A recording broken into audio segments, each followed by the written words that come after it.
नमस्कार दोस्तों, मैं हूं जितेंद्र और स्वागत है आपका अपने YouTube चैनल संस्कार एग्रीकल्चर क्लास। तो दोस्तों, आज के इस वीडियो में हम बात करने वाले हैं अबाउट खरीफ क्रॉप खजान के बारे में, जिसको हम नॉर्मली पिजन पी के नाम से जानते हैं या अरहर के नाम से जानते हैं। तो चलिए स्टार्ट करते हैं। तो सबसे पहले हम इसके बॉटनिकल डिस्क्रिप्शन की बात करते हैं कि जो खरीफ क्रॉप जो पिजन पी होता है उसका बॉटनिकल डिस्क्रिप्शन क्या होता है। तो सबसे पहले इसके बॉटनिकल नाम की बात करते हैं। तो इसका खजान L.L होता है। एल बेसिकली जो होता है वो एक लेथाइरस ग्रुप को प्रेजेंट करता है। ये फ्लावरिंग टाइप होता है, लेथाइरस टाइप का फ्लावरिंग स्ट्रक्चर होता है और इसके बारे में हम आगे डिस्कस करेंगे। क्रोमोसोम नंबर जो होता है पिजन पी का 2n 2x और ये जो है कि 22 होता है।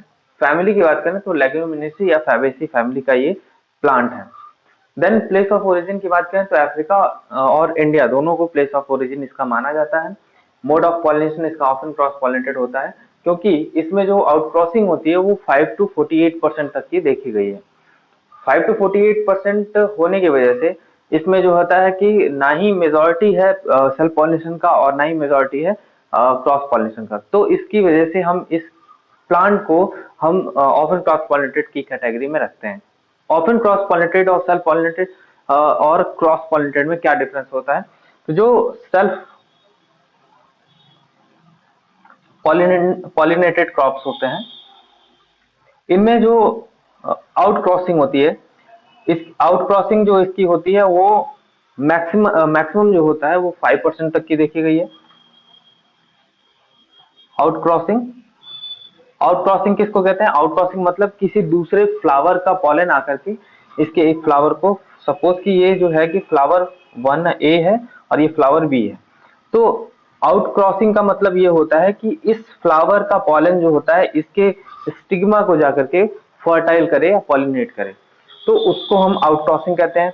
और जब इस तरीके का जो क्रॉस बनाया जाता है उसको हम जो है क्रॉस कहते हैं। क्रॉस पॉलिनेशन ये प्रोसेस होता है और इस टाइप का जो प्लांट होता है उसको क्रॉस पॉलिनेटेड क्रॉप कहते हैं। लेकिन जब आउट क्रॉसिंग की बात कर रहे हैं तो इसका मतलब ये होता है कि किसी दूसरे फ्लावर का पॉलन जो है कि इसके फ्लावर को जाकर के फर्टाइल कर रहा है। देन ये आउट क्रॉसिंग, यही जो आउट क्रॉसिंग है ये 5 to 48% जो है कि यहाँ पे पिजन पी के केस में जो है कि देखने को मिलता है। और self pollinated crop, self pollination तब होगा या सेल्फ पॉलिनेटेड क्रॉप तब कहा जाएगा जब कि सेम फ्लावर के पॉलन जो है कि इसके फ्लावर को पॉलिनेट करते हो और मैक्सिमम जो है कि 5% का जो रेशियो होता है वो आउट क्रॉसिंग का होता है। ठीक है, यानी कि एक सेल्फ पॉलिनेटेड क्रॉप में 95% जो होता है वो सेल्फ पॉलिनेशन होता है, और जबकि जो क्रॉस पॉलिनेशन जो होता है वो 5% तक का होता है। तो उसको हम सेल्फ पॉलिनेटेड क्रॉप में की श्रेणी में रखते हैं। इसके अलावा अगर हम क्रॉस पॉलिनेशन की बात करें तो क्रॉस पॉलिनेटेड क्रॉप की बात करें तो इसमें जो आउट क्रॉसिंग होती है वो आउट क्रॉसिंग ये 95% तक देखने को मिलती है। तो और 95% तक की होती है और 5% जो होता है वो इनका जो कि सेल्फ पॉलिनेशन जो है देखने को मिलता है। तो यानी कि ठीक ये जो क्रॉस पॉलिनेशन है सेल्फ पॉलिनेशन के ठीक अपोजिट होता है। और जब ये दोनों का केस जो है कि इक्वल होता है, यानी कि ये और ये दोनों ही के जो है कि सिचुएशन इसको मैच नहीं करता है, तो उसको हम ऑफ एंड क्रॉस पॉलिनेटेड की श्रेणी में रखते हैं। ठीक है, देन क्लासिफिकेशन की बात करें तो खजान को हम दो क्लासेस में क्लासिफाई करते हैं on the basis of its flowering duration. तो फ्लावरिंग ड्यूरेशन के हिसाब से एक डिटर्मिनेट होता है और एक जो होता है इनडिटर्मिनेट होता है। डिटर्मिनेट का मतलब क्या होता है कि डिटर्मिनेट जो होता है वो शॉर्ट ड्यूरेशन फ्लावर्स होते हैं और इसके जो जितने भी फ्लावर्स होते हैं वो एक सेम लेवल पे होते हैं, सेम लेवल पे जो है कि बियर किए जाते हैं। जैसे कि ये टहनी है तो इस टहनी पे सभी फ्लावर एक सेम लेवल में होंगे। और इसी तरीके से इनडिटर्मिनेट की बात करें तो ये इनका जो ड्यूरेशन होता है वो लॉन्गर ड्यूरेशन फ्लावरिंग ड्यूरेशन होता है और साथ ही साथ इनके जो फ्लावर्स होते हैं वो सेवरल पॉइंट्स पे जो है कि इसकी फ्लावरिंग होती है। तो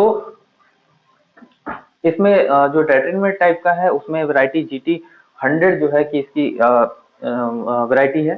और साथ ही साथ इनडेटरमिनेट की बात करें तो BDN2 जो होता है इसका। ओके, तो बात करते हैं अब हम अबाउट इसके इन्फ्लोरेसेंस के बारे में। मैंने जो है कि इसके बॉटनिकल नेम के बाद जो है कि मैंने बताया था कि इसके बाद एल जुड़ा रहता है। तो एल जो होता है एक लेथाइरस ग्रुप को डिनोट करता है, जो कि एक flower structure, type of flower structure को रिप्रेजेंट करता है।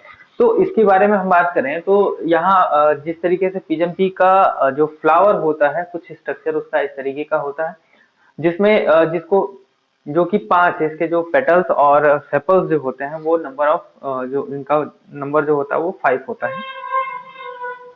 देन इसके अंदर जो मेल और फीमेल स्ट्रक्चर्स जो होते हैं वो कुछ इस तरीके से अरेंज होते हैं, जिनमें 9 जो है कि 9 जो इसमें एंथर्स, ये जो एंथर हैं, 9 एंथर्स जो होते हैं वो जो है कि एक ग्रुप में, और दूसरा एक सिंगल एंथर जो होता है एक अलग ग्रुप में होता है। तो इसलिए जो है कि इस टाइप के फ्लावर को हम डाई एडल्फस के नाम से जानते हैं। डाई एडल्फस कहते हैं क्योंकि ये 9+1 के जो है कि अरेंजमेंट में ये होते हैं। और ये आप ये जो स्ट्रक्चर देख सकते हैं, ये जो है कि एक फीमेल जो है कि पिस्टिल है, और जो कि दोनों तरफ के जो एंथर्स होते हैं उनके बीच में अरेंज होता है। तो इस तरीके से यहाँ पे जो है कि ये फ्लावर का कुछ इस तरीके से स्ट्रक्चर होता है। इसकी इन्फ्लोरेसेंस में जो सेपल्स या पेटल्स की बात कर लें तो ये सेपल्स में जो सबसे लार्ज जो अरेंजमेंट होता है, सबसे लार्ज जो स्ट्रक्चर होता है, जो लार्ज पेटल होता है उसको हम स्टैंडर्ड कहते हैं। इसके बाद 2 स्ट्रक्चर और उसके अंदर होता है जिसको हम विंग्स कहते हैं।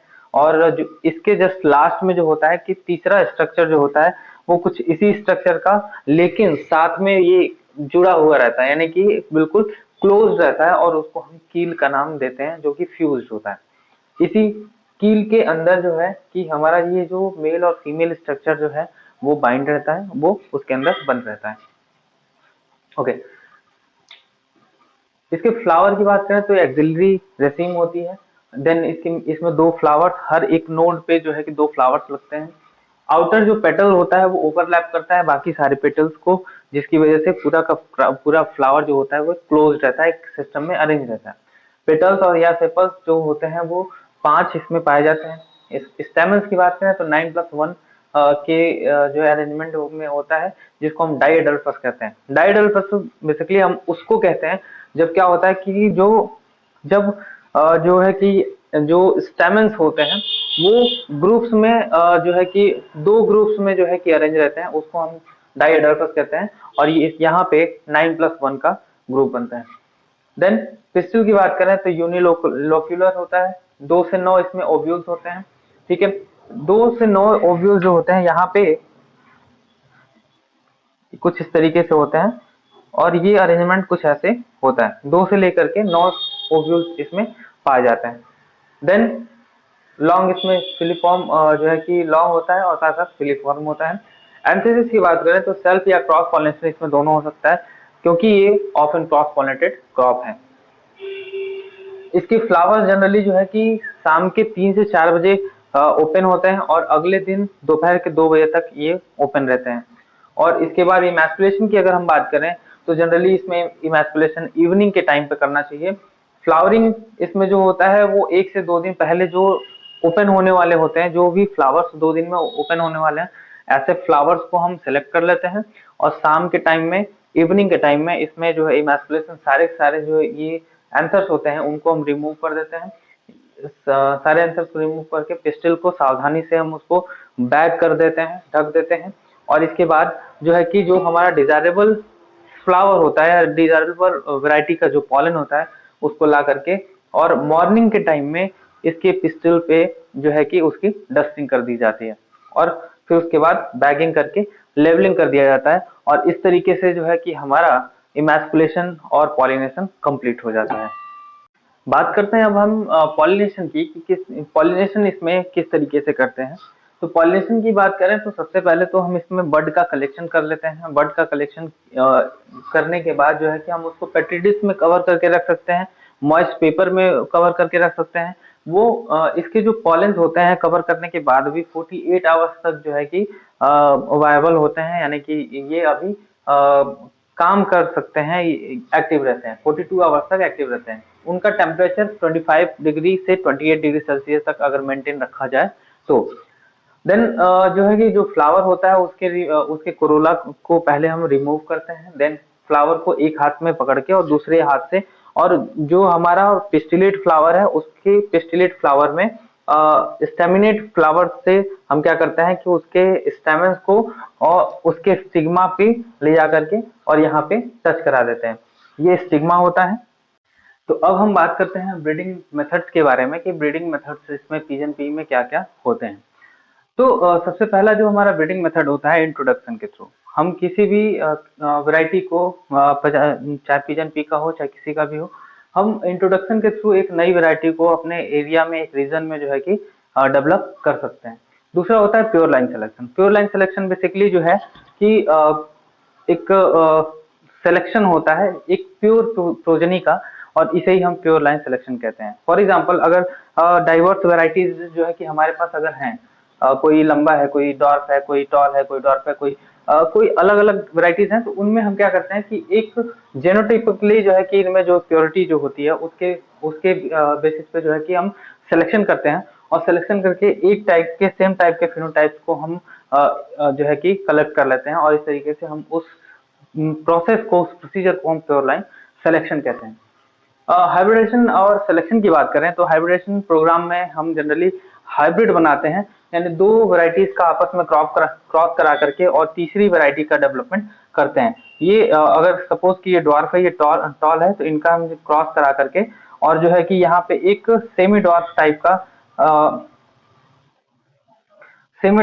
का जो है कि वैरायटी हम डेवलप कर लेते हैं। तो ये जो होता है हाइब्रिडेशन प्रोग्राम होता है, और इस तरीके से हम जो है कि उनका जो डिजायरेबल कैरेक्टर वाले प्लांट्स होते हैं उनका धीरे धीरे सिलेक्शन करते जाते हैं, उनकी प्योरिटी को इनहांस करते चले जाते हैं, और इस तरीके से हमें जो है एक नई वैरायटी देखने को मिलती है। देन मास सिलेक्शन जो होता है जनरली कि हम इसका ये भी एक टाइप का सिलेक्शन होता है जो कि एक मास में जो है कि पौधों में से हम सिलेक्शन करते हैं।